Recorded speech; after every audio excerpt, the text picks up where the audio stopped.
одоо 15 сурвалж жижиг халаасны аяллаа зугаалгын номоо уншаад дууссан. Тэгээд тэр дундаа Хүлэгбаатар луу гэсэн үлгэрийг бид гурав танилцуулах гэж байгаа.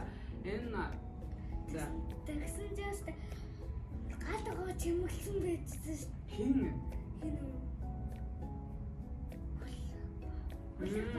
Хүлэгбаатар хэм хэлний нэр нь?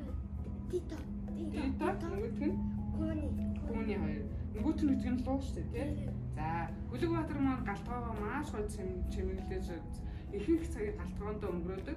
Уг нь Хүлэгбаатар чи яах ёстой вэ? Уг нь ингээд зэвсэгтэй нэг Худалдаа, зэвсэгтэй бэлтгэлийн өрөөдөө ч юм уу байх ёстой шүү дээ. тэгсэн чинь тэр нэг Хүлэгбаатар зүгээр галтгоондоос галтгоонд дуртай галтгоогоо чимэглэсэн. За, манай луу чинь ямар хамгийн нуус төмбөс гал гаргаж жижигхэн гал гарч байгаа. Хоол хийж чадна. Тэр жижигхэн галаараа хоолол хийх чадвартай. Түүнээс байлтай амар ингээд хүчтэй луу гал мал гаргах чадвар байхгүй тий. Тэгсэн чинь хоолыг хийгээ байлгахаа зүүн талд баруун талд тийм цайзынхаа ба өмнө мөн хойд талд нь бүр цаг тоглож байгаад хойлоо байлддаг.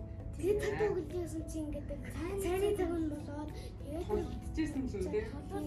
Тэгсэн чинь тэр Хүлэгбаатар нөхцөлөөр ингээд цаатай сонгоцтой сонготой пизza бичсэн хоолсоор ванильтай нэг хоол төрсөн юм байна. Тэгээд тэр ингээд дахиад баатар нь шүү дээ. Үйл хөрөө гэсэн чи тэр нэг хямгаараа зохиод тэгээд сүүлдээрээ амбарч.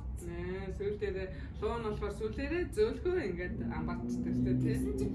Дахиад толцсон дахиад тавьж байгаасан. Тэгсэн чинь Хүлэгбаатар нь хоолоо бартаа. Тэгээд би хэрэг зэг гэж надаас амсуулчаач хоолоо амсуулж гэсэн. Тэгээд үлгэрийн төгсгөлд нь болохоор гаалгаа хийсэн. Тэгээ Хүлэгбаатар луу хоёр хамтраад зоогийн газар байгуулад зоогийн газрынхаа нэрийг болохоор Тито Кууны гэдэг нэр оруулсан. Өөрсдийнхөө нэрээр цайны газартаа болоод төгсдөг байгаа. Ийм бүрхэн ном уншиж үзээрэй. За. Манай ээж уншдаг ном. За би хамгийн сүүлдээ энэ номыг уншиж дуусч юм л да. Тэгээд энэ дэлхийд 12 сая хувьлэгдсэн нэлээ гоё ном байна. Энэ амьдралын утга учрыг бидрэх гэдэг ном байгаа.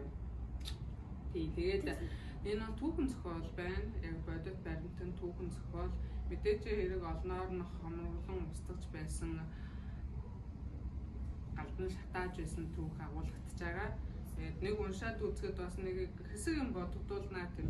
Хүн ер нь идэт үнэмшлийнхаа төлөө ер нь амьд гард юм уу да одоо гэсэн бодол төрүүлж илээ надад л. Тэгээд сонирхол авч уншиж үзээрэй. За байцгаа. Энэ ном маань ийм жижигхэн галтай гэдэг гэрэл бүхгүй гэдэг. Гэтэ ямар хүүхдүүд зүүлэхтэй болохоор өөрсдийнхөө лууны үлгэрийн баатартай зүүлээд байгаа юм тий. Дараагийн дугаар үртэл